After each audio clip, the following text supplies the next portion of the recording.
Sadri wa yassir li amri wahlul 'uqdatam min lisani yafqahu qawli. Bapak Ibu yang dirahmati Allah Subhanahu wa taala, alhamdulillah, puji syukur kita senantiasa haturkan kehadirat Allah Subhanahu wa taala atas semua nikmat yang kita terima. Dan tentu ketika kita membicarakan nikmat, maka nikmat itu sangat banyak, dan kalau kita mau menghitung tentu nggak akan sanggup kalkulator kita. Dan nikmat yang paling pas untuk selalu kita syukuri yaitu nikmat iman, karena kita semua berkumpul di sini atas dasar keimanan, bukan karena perbedaan kedudukan, bukan juga karena perbedaan jabatan atau materi, tapi justru karena keimanan kita dipertemukan di sini. Bapak Ibu yang dirahmati oleh Allah Subhanahu wa taala, nikmat iman inilah yang kemudian akan menuntun kita sampai ke surganya Allah Subhanahu wa taala nanti. Dan pada kesempatan malam hari ini saya dikasih tema itu lumayan antep, jaga akidah, jauhi maksiat. Nah, syirik. Maka sebenarnya sudah tak susun. Ning niki mau kula buka ora ketemu. Pun kula susun. Jadi ada 30 poin, 30 tahapan. Tapi niki mau mungkin karena kesusu, jadi ini malah buatan kula dekeken HP, masih terlaptop. Betul di print kan kita. Nggih. Jadi ini berarti tandanya jenengan kudu ngundang kula melih ini, bahas niku. Nggih. Saniki kita ngomongkan iki mawon, husnul khotimah.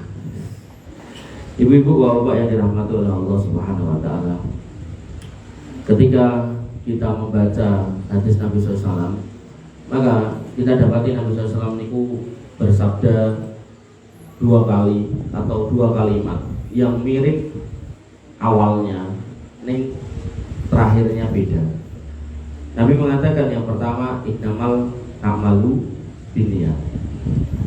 Amal itu akan diganjar sesuai niatnya. Ketika kita berniat untuk mencari ridho Allah, ya kita akan dapat pahala. Ketika kita berniat untuk mencari surga, ya insya Allah kita dapat surga.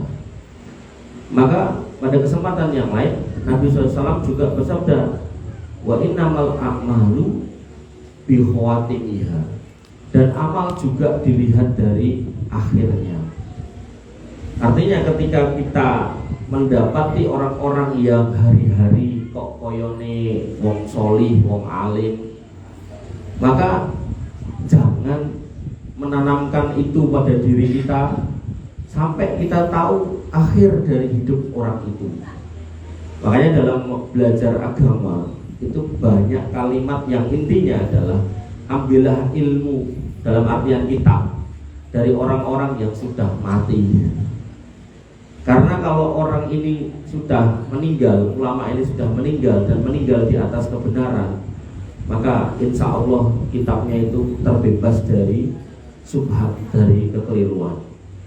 Sebaliknya ada orang-orang yang sudah susun kitab dan kitabnya kemudian disampaikan di mana-mana, begitu kemudian dipakai di mana-mana, ternyata beliau akhirnya kurang baik, maka itu sebuah kerugian.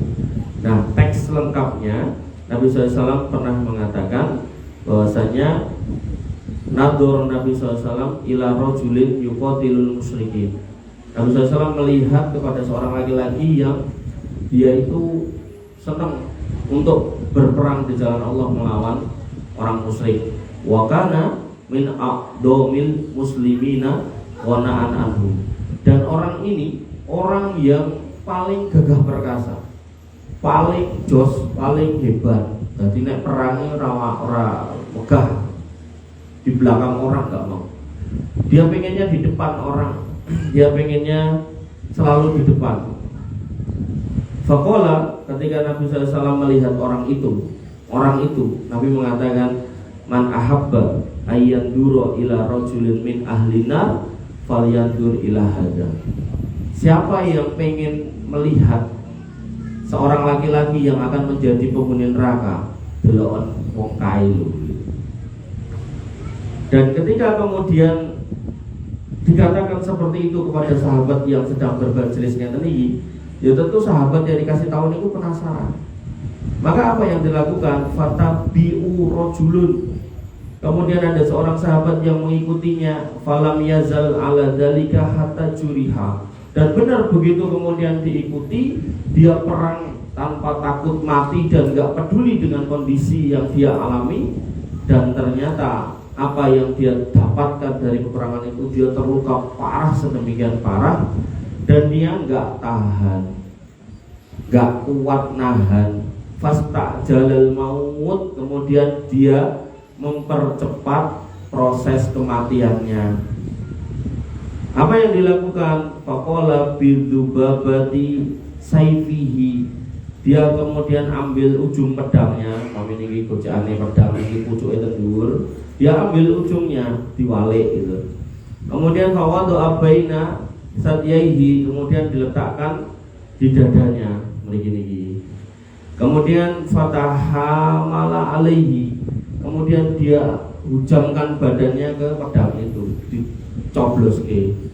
Hatta kharaja min baini katifai, sampai tembus ke belakang. Maka kemudian Nabi SAW mengatakan, innal abda, adalu seorang hamba, layak malu fima yaronas amala ahlil jannah, yang dia beramal koyok-koyok surga bakal tinggoni. Wa innahu lamin ahlinna, padahal dia masuk neraka. Kemudian yang kedua, wa ya'malu fi ma yaronas amala ahlinar. Ada orang itu yang beramal itu koyo-koyo, nerokoyo koyo dadi kaplingane. Padahal kata Nabi, wa huwa min ahlil jannah, dia menjadi penghuni surga. Nah, kalimat terakhirnya, wa innamal a'malu bi khawatimiha. Amal itu tergantung akhirnya. Pramila dalam kitab Arba'in Nawawi hadis nomor 21, seorang sahabat pernah meminta kepada Nabi SAW, ya Rasulullah, kulli fil Islam, ya Rasul, tolong ucapkan sebuah perkataan untukku dalam Islam ini, yang kalau saya sudah mendengar dari panjenengan, kula boten butuh dengar dari orang lain. Maka Nabi SAW mengatakan, kul Rabbi Allah summastaqim. Ucapkan, nek aku kuwi duwe ilah, duwe Rob namanya Allah, dan aku istiqomah. Makanya Syekh Utsaimin mengatakan ucapan kul Rabbi Allah ini adalah iman yang adanya di dalam hati, di dalam dada kita. Dan summastaqim ini dibuktikan dengan perbuatan. Bahwasanya orang yang ngaku iman ya kudu ibadah. Ning ketika dikembalikan lagi kepada keimanan, Nabi mengatakan al imanu at-taqwa hahuna. Takwa kuwi ning jerone dodo, ning jerone dodo, ning jerone dodo. Artinya sing ngerti keikhlasan niku nggih namung panjenengan, bukan orang lain. Maka pastikan ketika jenengan sudah berikrar kul rabbi Allah, agamaku Islam saya bangga, senajan nanti aku mau bangga dadi wong Islam gitu kan. Kemudian aku yang istiqomah sholat, maka ketika itu sudah jenengan lakukan, pastikan di atas keikhlasan. Karena tadi lo ada orang yang beramal seolah-olah koyo-koyo meh ditingkas lembu surga, ning kok rasido. Begitu pula sebaliknya ada orang yang beramal koyo-koyo meh mlebu neraka, ning yo rasido. Maka ini yang harus kita selalu minta kepada Allah Subhanahu wa taala, yaitu istiqomah husnul khotimah. Bapak Ibu yang dirahmati oleh Allah Subhanahu wa taala, sehingga para ulama membuat kesimpulan, kenapa kok ada orang yang beribadah ning terakhir kok elek, atau ada orang sing ketok elek ning terakhir kok apik, yaitu soal niat di dalam hatinya. Makanya nanti panjenengan mungkin pernah dengar ada seorang wanita yang pekerjaannya adalah al-baghyu, orang yang menjual diri gitu kan. Kalau kasih kabari pengajian ini gilingan itu langsung sisih ngendi yo. Bayangan kula langsung sisih ngendi yo. Kok karo gang kono-kono kae kok repot iki. Nah, Maka di situ dia kemudian dengan keikhlasannya, begitu melihat anjing kehausan, dia kemudian turun ke sumur, kemudian diambilnya air pakai sepatu atau sendal yang dia bawa, diminumkan, dan dengan rahmat dia kepada si anjing, pertolongan dia kepada si anjing, dia pun kemudian diampuni oleh Allah Subhanahu wa taala. Oleh karena itu maka Nabi SAW mengatakan, irhamu man fil ardi yarhamuka man fis sama. Nah, jadi orang Islam itu banyak-banyaklah berbelas kasih pada makhluk Allah yang ada di muka bumi, maka Allah yang ada di langit akan memberikan belas kasihnya kepada kita. Makanya kalau kita sekarang lihat cah cilik-cilik SMP cekelane celurit, terus bangga melu geng nopo-nopo, ini kan ya Allah naudzubillah gitu. Meh dadi opo gitu kan. Engko nek gede dadi gali, tuwek dadi gento gitu. Bapak Ibu yang dirahmati oleh Allah Subhanahu wa taala, sehingga ketika kita ngomongkan bab ini, Allah mengingatkan kita dalam Quran surat Al-Bayyinah, wa ma umiru illa liya'budullaha mukhlishina lahuddin. Dan tidaklah kita itu diperintahkan dalam beribadah benar-benar untuk ikhlas lillahi ta'ala, gak ada sebab yang lain. Dan bahkan ngapunten dengan saya dapat flyer saya sama Mas Teguh ditulis komplit. Niku pun dileke karo Nabi SAW. Man ta'allama ilman, sapa wong sing golek ilmu, mimma yubtagha bihi wajhullah azza wa jalla, yang sebenarnya harusnya ditujukan untuk mendapatkan atau mengharap pahala di sisi Allah, yaitu bisa berjumpa dengan Allah, yaitu bisa masuk surga. Karena sekolah agama niku kan ujungnya dadi napa to? Dadi napa, Pak? Ustaz to. Ustaz itu kudune kan sing digoleki napa? Surga to. Mboten donya gitu. Di sini diingatkan sapa wong sing sinau agama, ilmu, terus kudune dinggo golek pahala di sisi Allah, yaitu bisa melihat wajah Allah. Kemudian kok dia melakukan la yata'allamuhu illa liyusiba bihi aradum minad dunya. Kok dhek sekolah niku pengen dadi ngoten niku, mergo ngerti nek ustaz kuwi amplope kandel. Mergo ngerti nek dadi ustaz kuwi kepenak agar mulai engko berkate gede dhewe. Niku kan ngoten-ngoten niku. Atau mungkin pengen disebut ustaz, mergo nek disebut liyane kok ketoke ora penak dirungokke gitu. Maka kata Nabi SAW, lam yajid arfal jannati yaumal qiyamah, dia enggak akan pernah mencium bau surga pada hari kiamat. Makanya panjenengan yang punya putra yang hafal Quran, ampun malingnya ampun hafal Quran lagi, kok nek dadi hafid mungkin diangkat dadi imam ning kampung, lumayan lho gajine. Ampun. Ingatkan yang baik-baik. Makanya ketika putra jenengan sudah hafal Quran atau hafal hadis atau jadi ahli agama, wis yo genah Gusti Allah niku genah ngopeni, ora mungkin dijarke. Tenang. Kula niku kalih bapak kula diweli. Pokoke kowe aja pernah golek urip ning masjid. Makane kula nek isi pengajian diamplopi kan kula wegah. Ngoten niku kula ngomong ngoten iki ana sing nyandai. Yo wegah amplope isine gelem. Mboten isine yo wegah. Dan alhamdulillah kula niku yo ora mati kaliren iki. Anak kula 6 yo lemu-lemu. Bojo kula 1 yo lemu yo kula yo lemu yo gitu kan.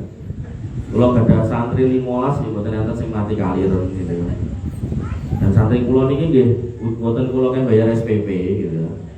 Terus mereka kula kuliahke, yo duwite dhewe ora golek sumbangan. Mboten enten jenengan sing nate kula kei proposal, mboten enten. Artinya saya berusaha menyatakan ini kepada panjenengan sebagai bukti. Ketika panjenengan gadah putra putri yang sinau agama, bismillah, Gusti Allah sing jaga. Wis ora usah dadak ngarep-arep weh-wehane menungso. Wong dikeki ra urung kaya kurang gitu kan. Sok-sok ya ora cocok gitu kan. Mboten cocok. Wong kula anggere digawani berkat ngoten niku kula gawa wis jenenge secepake. Nek amplop kula moh. Isine Mas yo moh gitu. Kula kayake bojo kula mesti wegah. Soalnya senengnya jajan. Apa isine ini? Isine ngono kuwi wis tau lah. Bapak Ibu yang dirahmati oleh Allah Subhanahu wa taala, niki kepeleng nggih, bagaimana kemudian jangan sampai nggih panjenengan jumeneng ten mriki tepluk-tepluk karo ngantuk gitu kan. Mau ngarep-arep roti. Ilmu yang dicari, ketemu saudara sama muslim yang ditunggu, yang dinanti niku.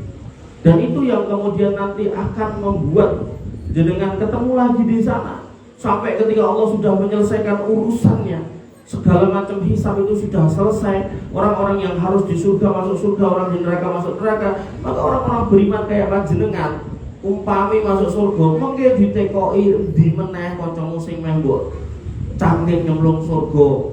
Dan orang-orang beriman mengatakan, ya Allah Nikole niku biyen nate lenggah kalih kula, poso bareng kula, ngaji bareng kula, ning ya bareng beda negara, beda kampung ya rada gemblung sithik, sakniki niku ten neraka. Ya wis, toke dineh sing dineh. Makanya persahabatan di atas keimanan itu menyenangkan, melebihi apapun. Saya setuju. Dan saya termasuk cah nom sing ra duwe kanca. Artinya kalau kemudian saya kembali kepada masa itu, saya mengingat teman-teman saya nek ngumpul ya wong dolan, nek dolan ya ragat, aku ra dedet nek ora duwe. Sosok ya motoran, yang motor ya ora enek. Wong eneke motore kalah HP, kalah gengsi, wis mending ning omah ya. Akhirnya sama bapak saya diajak ngaji, melu ngaji ning Ataqwa gitu ya. Nah, maka angkat itu. Bapak Ibu yang